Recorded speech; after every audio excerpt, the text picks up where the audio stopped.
ce mois-ci, on va se retrouver donc pour voir la répartition des entraînements, parler un petit peu des transitions et de l'assistance. Donc le raid, on a vu que c'est multisport. Dans votre entraînement, donc, vous allez vous entraîner de manière individuelle et aussi de manière collective.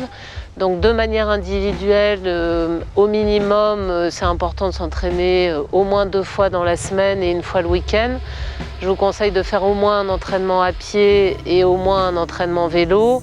Et puis avec votre équipier, quand vous allez vous voir, au moins 1 fois tous les 15 jours, faire du kayak. Ça, c'est le minimum pour préparer son premier raid. Donc entraînement individuel, multisport, et puis un entraînement collectif qui va vous permettre déjà de connaître votre équipier, ses forces, ses faiblesses, son rythme, pouvoir travailler le kayak donc au moins 1 fois tous les 15 jours. Et puis c'est aussi super motivant de pouvoir partager un entraînement.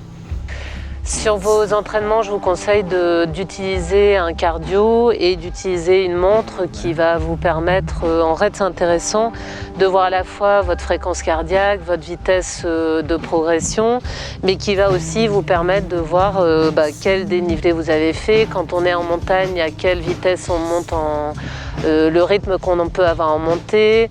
Ça nous sert aussi l'altimètre pour voir quand on a un point, une balise d'orientation à aller chercher à 1000 mètres par exemple d'altitude, de voir quand on arrive sur ce point. Donc le cardio, c'est vraiment intéressant par rapport à l'entraînement, mais aussi toutes les fonctions d'altimètre, de vitesse nous permettent de régler la course.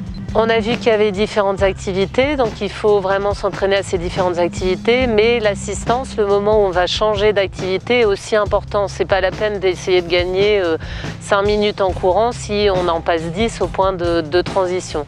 Donc en général, les raids sur une demi-journée, une journée, on n'a pas de personne physique, d'assistant, ce qu'on appelle assistant qui nous prépare nos affaires. Donc c'est à nous de nous préparer le point d'assistance. Mes conseils pour pouvoir gagner du temps, c'est avant d'arriver au point de changement d'activité, mentaliser un petit peu ce qu'on va faire. Ça veut dire que si on arrive en vélo, qu'est-ce qu'on fait en premier? On enlève le casque, on enlève les chaussures, on va remettre ses chaussures, on s'assoit, on se pose.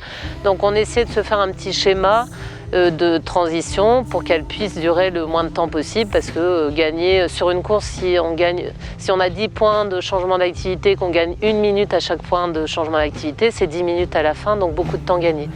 Et quand on a un assistant qui nous prépare nos affaires, c'est aussi important de prévoir ce schéma d'assistance pour encore une fois gagner du temps.